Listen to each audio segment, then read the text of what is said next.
दिवसाचा शेवट गोड खाऊन म्हणजेच गुलाबजामुन खाऊन झालाच. आम्ही केलेली वॉशिंग मशीन आज सकाळीच ऑर्डर आली. त्याची ऑर्डर आल्यावर मी त्यांच्याकडूनच ती ओपन करून घेतली आणि आजच डेमो करून घेतला. डेमोवाले बोलले 2-3 दिवस लागेल, म्हणून आम्ही स्वतःच डेमो करून घेतला. मी आणि माझे मिस्टर निघालो बाजारात जायला. बाजारात गेल्यानंतर मला लागलेली भूक, म्हणून वडा आणि चटणी आम्ही खायला घेतली. पाव खायचा नाही असं माझे मिस्टर बोलतात, म्हणून आम्ही फक्त नुसता वडाच खाल्ला.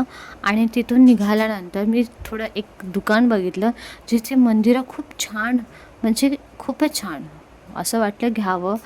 पण आत्ता पुढे जाऊन घेऊन मोठंवालं मंदिर, म्हणून आम्ही पुढे गेलो. त्याच्यानंतर चेअर्स बघायचे होते, पण जाऊ दे ते बोलून मी निघाली. आज कंटाळा आलेला भाजी बनवायचा, म्हणून बोललो बाहेरूनच भाजी घेऊन जाव्या.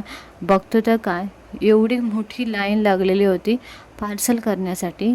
तरी आम्ही काहीतरी शॉर्टकट जुगाड केला आणि लाईनीत घुसलो. त्याच्यानंतर आम्ही मिक्स कोफ्ता आणि पनीरची भाजी घेऊन आम्ही निघालो. निघाल्यावर माझ्या मिस्टरांनी वॉशिंग मशीनसाठी स्टँड घेत होते, ट्रॉली, आणि स्टीलचे आम्हाला चांगल्यातले भेटले. आणि मग बघितलं की शेगडी पण चांगली आहे, पण नाही घेतले आम्ही. जस्ट बघून निघालो आणि घेतले गुलाबजामुन. खूप व्हरायटीजमधले गुलाबजामुन होते आणि तिथून निघालो आम्ही घरी. बाय.